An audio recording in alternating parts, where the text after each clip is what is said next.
Good morning to you. Good morning. Good morning to you.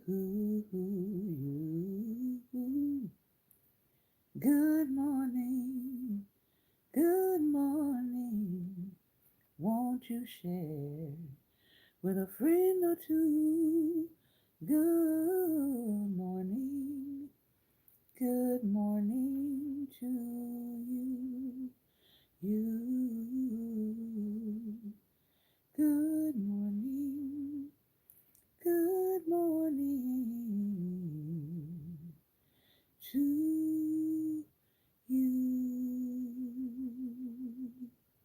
And many more. And many more. And many more. Hello, hello, hello, and welcome, welcome, welcome to Daring Dialogues. I'm your host today, Shantae Charles. I hope that everybody is having a great and wonderful day.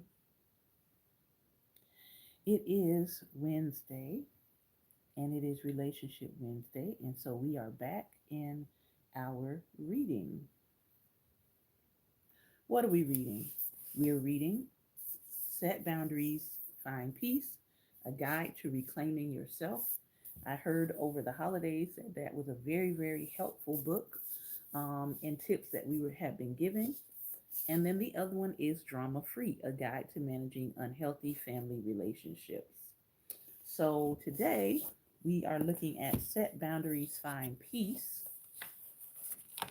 We have been reading these books sort of simultaneously, but today I'm just going to focus in on Set Boundaries, Find Peace. We've been talking about blurred lines and how we want to get rid of the blurred lines in our relationships and make sure that people know our boundaries and understand our boundaries. And this particular chapter is called Blurred Lines Make It Plain. Boundaries are assertive steps that you take verbally and behaviorally to create a peaceful life. So, it's true. People may not like the boundaries that you set, and they might retaliate against your boundary setting by doing the following things: cutting you off, giving you the silent treatment, manipulating you by trying to talk you out of your boundary, and even being mean. Setting limits will not disrupt a healthy relationship. Let's say it together. Setting limits will not disrupt a healthy relationship. One more time. Setting limits will not disrupt a healthy relationship. If your relationship is a healthy one, people will respect your boundaries. They will respect the limits that you set. All right? So, one of the things that she's going to talk about today is making your boundary understandable the first time, ensuring that your boundary was heard, and what to do when boundaries collide. And that's going to take us to the end of this chapter. So let's get into it. Make it understandable the first time. If boundary setting is a new practice for you, getting it right the first time can help you feel more confident. Stick to the script so that you're clear, direct, and to the point. That will resolve many issues with how people are responding to your boundaries. You might find it helpful to say that you're setting a boundary as a way of preserving the relationship. Let them know that it's healthy for the two of you. Boundaries are not the enemy. I think that is a very good tagline for today.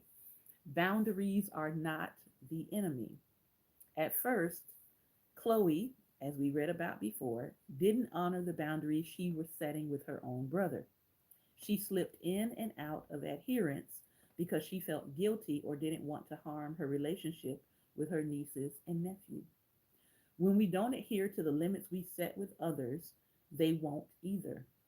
Chloe struggled to stay consistent with hers, issuing an ultimatum with no intention of following through. She just hoped her brother would get it right. But Ray knew he wouldn't receive consequences for violating his sister's boundaries. The only thing that would resolve her issues with him would be consistency. By honoring her boundaries, Chloe could extinguish the problem she had in her relationship with her brother. She identified the following limits that she would maintain with him. For example, her boundary was avoiding conversations that lead you to feeling emotionally drained. Action steps: ignore calls when it is not a good time to talk. Limit the conversation to 5 to 10 minutes. Talk about yourself more. Don't offer solutions, just listen. The boundary was cease loaning him money more than one time a year. Her action steps: when he talks about finances, don't offer to help without being asked. Offer a resource other than yourself. Say no, and if he tries to evoke guilt, call him out on it. Make a personal financial plan so there's no spare or extra money for Ray to borrow. I think those are two very good boundaries. Um, Going back to the conversations that leave you feeling emotionally drained. Um, in my life personally, I like to talk and give my own personal examples um, versus what's happening out in the world. But in my personal life, we have this one person that calls us every time we are doing something enjoyable. They will call us just to give us bad news. Do you have anybody like that in your life? Like it's almost like it's a sonar radar that when they can see that you're in a good mood, or you might post something in online that is like you had a good day or something very good happened to you, or you're being congratulated for something, or you got an award, and then all of a sudden this person shows up with bad news. Does anybody else have that going on? Anybody else have that one person that you can always count on them to spoil a mood or to spoil a moment? Pay attention to that this year and see if you notice if there's anybody that only comes around when you are doing good to drop off some bad news or provide some bad energy. So we started noticing this about this particular person. And my husband and I joke about it now because when we see their phone number, we know it's going to be bad news. Like every time. There hasn't just been a time where that person has called to just say, hey, how are you all doing? I hope you're doing well. Here's what's going on with me. And so, because we know that it has become a habit, when we see their number and we know that they're going to deliver bad news, like she said here, ignore calls when it isn't a good time to talk. It is okay to hold off on speaking to someone that you know is coming to deliver bad news, or you know is coming to drop off something that is going to affect your mood and your energy for the day. So that's what we learn to do. We learn to say, we will take their call or we will call them back, and we can prepare ourselves for whatever news that we know that they're going to deliver to us that is not going to be favorable. That's a boundary that we had to set. Otherwise, our whole day would be thrown off by whatever they were getting ready to tell us, because 9 times out of 10, it has been negative. And this has been a pattern with this person. Now, do we throw that person away because they only deliver bad news? No. Why would we do that? But we do know how to compartmentalize what we get from that person. All right. So especially if it's someone that you have to work with, someone that's close in your family bond that you can't escape from. All right. Begin to set boundaries around how you are interacting with that person. As the writer here says, don't just name the boundary. Create realistic actions that prevent you from defaulting on it.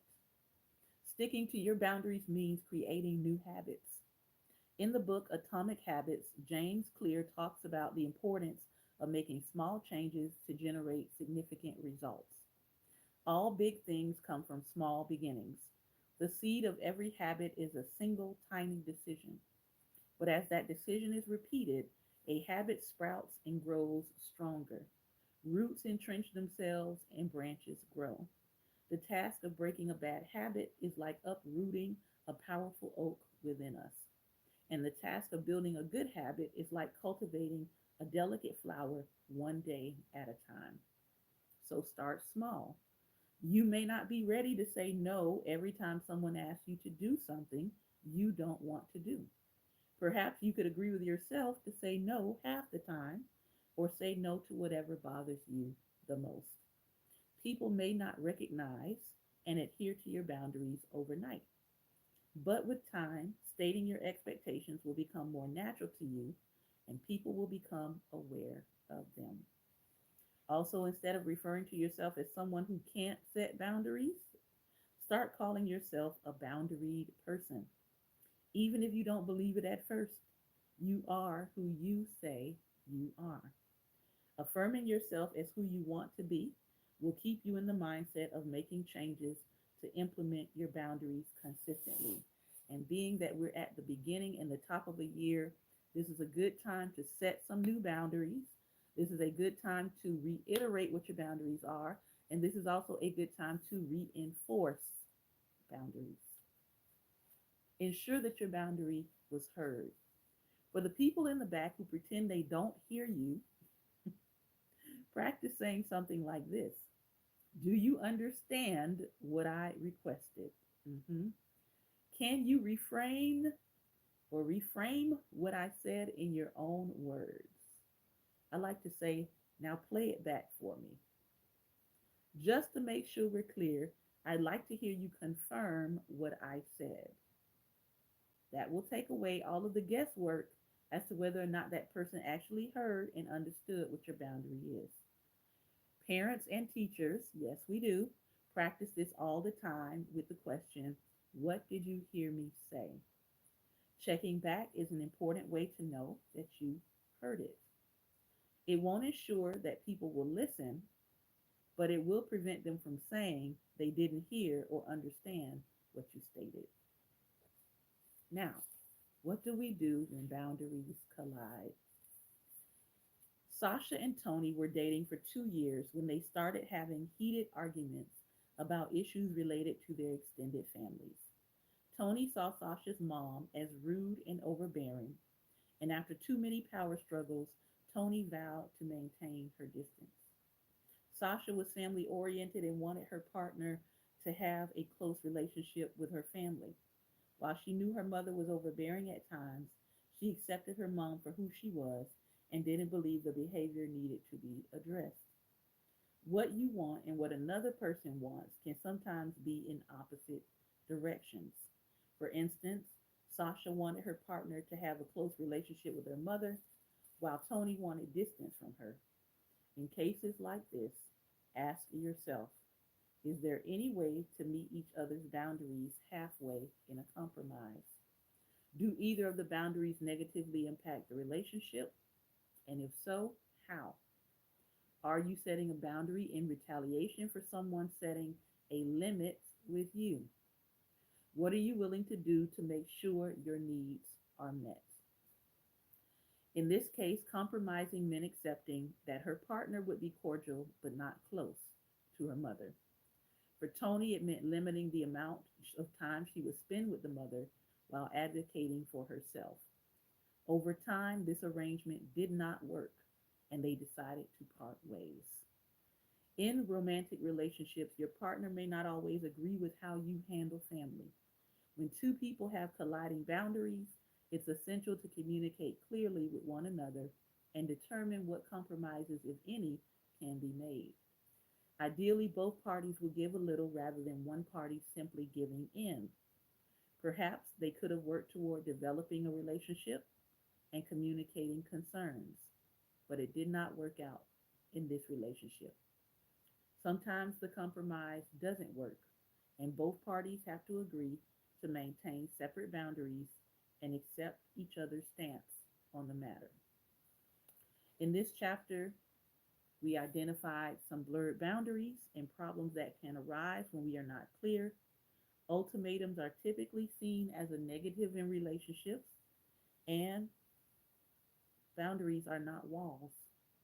A wall keeps people out, while boundaries show people how to exist in a relationship with you. So if you're encountering somebody who is always putting up walls but never setting boundaries, that is a yellow flag. If you don't get the process of setting a boundary right the first time, there are ways to try again. So here's an exercise that the author leaves us with, and I encourage you to practice one of them today. Grab your journal or a separate sheet of paper to complete the following exercise.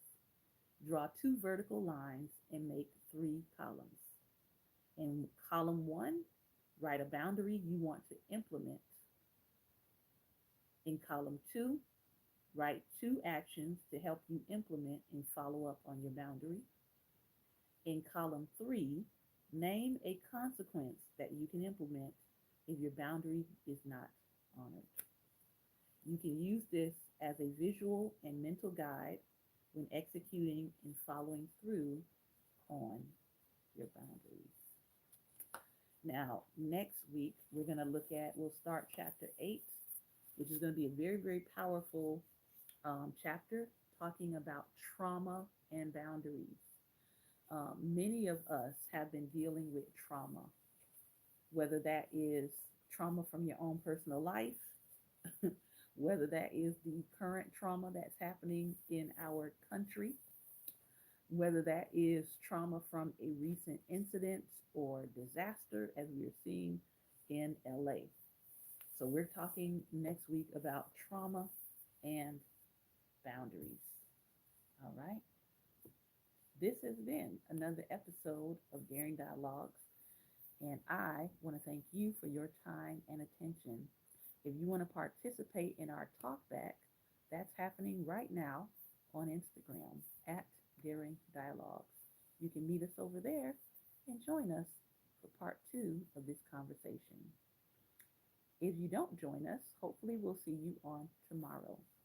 Remember, light is the most daring opposition to darkness, so continue to go out and be light. Take care, be well, and most importantly, be light.